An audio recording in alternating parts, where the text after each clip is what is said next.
Am კვირაში უკრაინაში კიდევ ერთი ქართველი თამაზ სუხიაშვილი დაიღუპა. Ვინ მიდის დღეს უკრაინაში საბრძოლველად, ვინ ეხმარება ქართველ მებრძოლებს უკრაინაში გამგზავრებაში. სტუდიაში ვიწვევთ თადარიგის პოლკოვნიკ დოდო გუგეშაშვილს, რომელიც ერთი თვის წინ იბრძოდა უკრაინაში დონეცკის აეროპორტის დასაცავად. ხალბატონო დოდო. ძალიან კარგად გამოიყურეთ. დიდი მადლობა. და მადლობა აი იმისთვის როგორც მოხვედით დღეს. სამკლაურს გთხოვთ მიაქციოთ ყურადღება, ეს არის ორგანიზაცია უნაუსოს სამკლაური, რომლის ხელმძღვანელი სამეთაურო საბჭოს წევრი ვარ. სამხედრო სამეთაურო საბჭოს წევრი უკრაინაში. მე აქ მივესალმები ადამიანებს, ვინც იმყოფებიან ჩვენთან სტუდიაში, ადამიანებს, რომლებიც იბრძოდნენ აფხაზეთში ქართველთა მხარეს. მივესალმები ქალბატონს, რომელმაც ორი შვილი დაკარგა აფხაზეთის ომში, ისინი იბრძოდნენ ქართველების გვერდიგვერდ. ქალბატონო დოდო, თქვენი როლი იმაში, რასაც ქვია ქართველების გამგზავრება უკრაინაში და ქართველი მებრძოლების ბრძოლები და ომში მონაწილეობის მიღება. როგორ ეხმარებით, როგორ გიკავშირდებიან, როგორ აგზავნით? თქვენი როლი ამ ყველაფერში. გულწრფელად გეტყვით, რომ ჩემი როლი უკრაინაში საბრძოლველად გასამგზავრებლად არის ნული. მე არავის არ ვამგზავრებ უკრაინაში. მე ვარ. მაგრამ ალბათ ვისაც უნდა წასვლა, თქვენ გიკავშირდებათ. უნდა წასვლა, ისინი ჩადიან ადგილზე, ახლაც ამ წუთშიც სამხედრო ჰოსპიტალში. ჩემი ერთი თანამებრძოლი და ჩვენ ყველა ვიცნობთ ჩვენს გიორგის დაჭრილი წევს სამხედრო ჰოსპიტალში, რომელიც იბრძოდა დონეცკის აეროპორტის დაცვაზე წინა ხაზზე. ის ჩავიდა თავისი სურვილით და შემდეგ, როდესაც უკრაინის უშიშროებასთან გაჩნდა პრობლემა, ვერ გაიგეს სად მიდიოდა და რატომ, დამიკავშირდა და ქალბატონო დოდო, თქვენ პირადად იღებდით მონაწილეობას ახლა ბრძოლებში. თქვენ რა ამპლუაში იყავით? ანუ ომი მრავალფუნქციური საქმეა, ყველას თავის საქმე აქვს, ყველა თავისი სპეციალისტია საქმის. რისი სპეციალისტი ხართ? ანუ რას აკეთებთ იქ? რა არის ფუნქცია?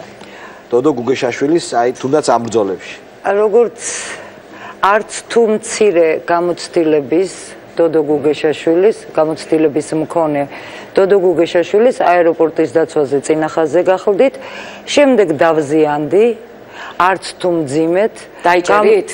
დავზიანდი, ფეხი დამიზიანდა ერთ-ერთი შეტევის დროს. ანუ 10 მეთაური იყავით თუ აი ვინ იყავით? ანუ რა ფუნქციებს ასრულებდით იქ?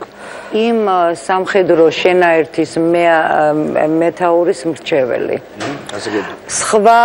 სხვანაირად ვერ იტყოდნენ უბრალოდ გარკვეული მიზეზების გამო. და უშუალოდ საბრძოლო მოქმედებაში გასაკვირველია.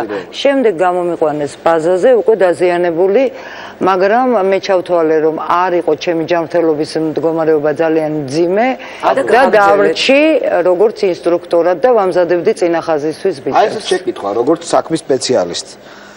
ძალიან დიდი ხანი მიმდინარეობს ეს კონფლიქტი, ძალიან დიდი როგორ. ჩვენ ხედავთ, რომ ეს კონფლიქტი მიმდინარეობს გაჭიანურთან, მოკლედ ვთქვათ. და მაგას აფხაზეთის კონფლიქტიც მახსენდება. თვითონ უკრაინის შეერაღებული ძალები. როგორ ომობენ? კოორდინაცია როგორია? როგორ იციან მათ ომი? რა პრობლემებია? იმიტომ რომ კარგი არმია, ხო? სეპარატისტებს. რაღაცნაირად უკვე დაამარცხებდა, რა თქმა უნდა, რუსეთის დახმარებაც არის აქ ძალიან მნიშვნელოვანი. რა პრობლემების წინაშე დგას უკრაინული არმია? თქვენ სწორად ბრძანეთ, აფხაზეთთან მიმართებაში ძალიან ბევრი პარალელის გავლება შეიძლება. ყველაზე მთავარი ის არის, რომ აფხაზეთში და ცხინვალის რეგიონში საქართველოს ებრძოდა რუსეთი და უკრაინაშიც უკრაინის ერთიანობას ებრძვის რუსეთი. ყველაზე მთავარი მაინც ის არის, რომ უკრაინა ძალიან დიდი ხნის მანძილზე, ისევე როგორც ჩვენ ვიყავით საბჭოთა კავშირის შემადგენლობაში და პრაქტიკულად უკრაინელმა ხალხმა შინაგანად განიცადა მცირე მოდუნება. რაც შეეხება სამხედრო თვალსაზრისით, ჯარს. რატო რესურსი არ აქვს თუ უბრალოდ დაიღალენ? რა პრობლემა აქვს ჯარს, უკრაინულ ჯარს? ბევრი პრობლემა აქვს. უპირველეს ყოვლისა ის, რომ ყველაფერი გააკეთა რუსულმა ხელისუფლებამ უკრაინაში იანუკოვიჩის ხელმძღვანელობით, რომ პრაქტიკულად ჯარი დატოვა სამხედრო შეიარაღების გარეშე. ანუ რესურსი არ აქვს, თქო არანაირი. არანაირს არ ვიტყოდი. ეს ძალიან დიახ.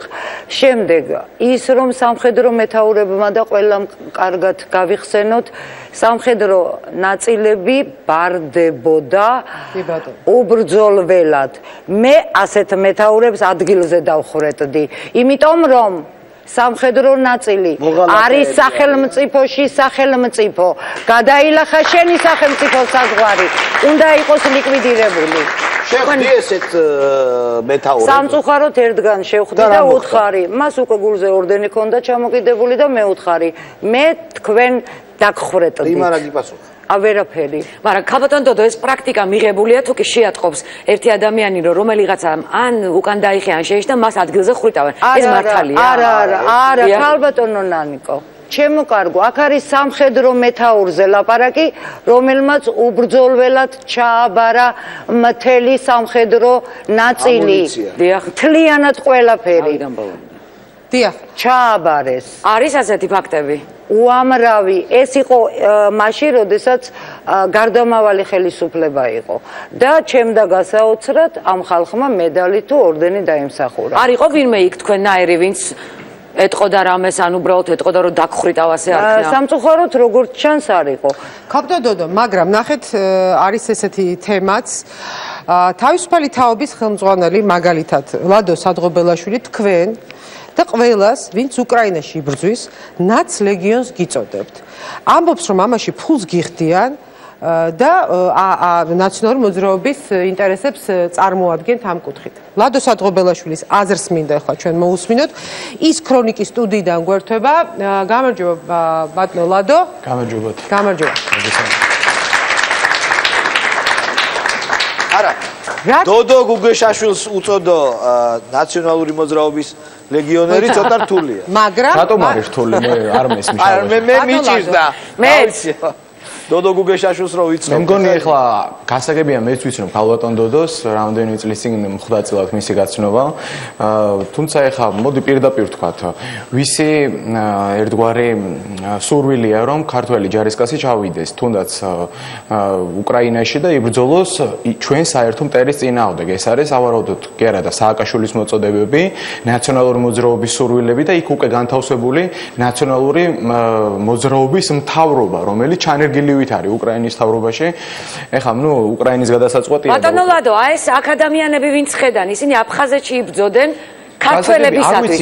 ისინიც ნაციონალური მოძრაობის არის. არა, მე მაცი არ მაქვს საუბარი. აი მინდა მიუმართო იქნება თუ ქართული ესმით ძალიან კარგი გაიგონ და თუ უკრაინელები არიან, ეხლა მე ზუსტად ვერ ხედავ ვინ არის თქვენთან სტუდიაში. უკრაინელები არიან, მაგრამ ქართული გესმით თქვენ. მაგალითად მათ იციან რომ ქალბატონმა დოდომ თავის დროზე და მხედრიონელმა, ასე ვთქვათ, მხედრიონმა დაჯგუფებამ 27 სახლი დაწვა ერთ-ერთ სოფელში, სამეგრელოს რაიონში და თავისიანებს, ასე ვთქვათ, დააწია იქ ერთი ამბავი და გადაწვა იქ აურობა. აი მაგალითად ესეთი ფაქტის შესახებ იციან? ქალბატონ დოდო. აი ფაქტს ახსოვს. სოფელი დარჩელი იყო ესეთი. შეგახსენებთ ქალბატონო დოდო, სადაც თქვენ 27 სახლი პრაქტიკულად ამობუგეთ. გარდა ამისა, ეხლა სანამ სამეგრელომდე ჩავალთ და კითხვაზე აინტერესებთ პასუხი? სვამთ კითხვაზე გაინტერესებთ პასუხი? დიახ. მე გეუბნებით არა. გასაგებია. კი ბატონო. ძალიან მოკლე პასუხი გამიცით. არა, აქ სხვა რაღაცა არის. მოდი, სხვა რაღაცაზე ვილაპარაკო. კარგი, მეორეს გეუბნები. ლადო, ერთი წუთი.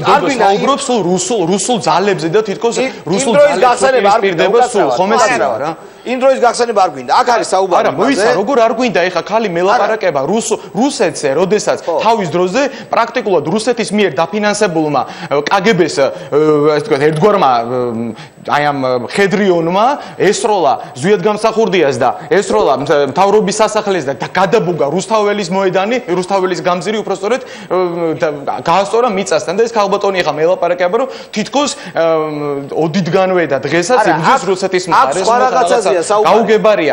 როდესაც ეს ქალბატონი იძახის რომ მეო დავხრეტდიო იმ ადამიანებსო რომლებმაც სამშობლოს ღალატს არა რომლებმაც უკრაინაში გადასცეს თავისი ქვედანაყოფებიო თუ რა ვიცი ახლა საუბრობდა ბაზები მე ძალიან მაინტერესებს ეს ქალბატონი იმათ არ დაემოქრა დახვრეტით როდესაც ახალგორის და კოდორის რაიონები ჩააბარა იმ მიშამ და იმ ნაციონალურ მოძრაობამ თავის დროზე? რატო არ ხვეყრა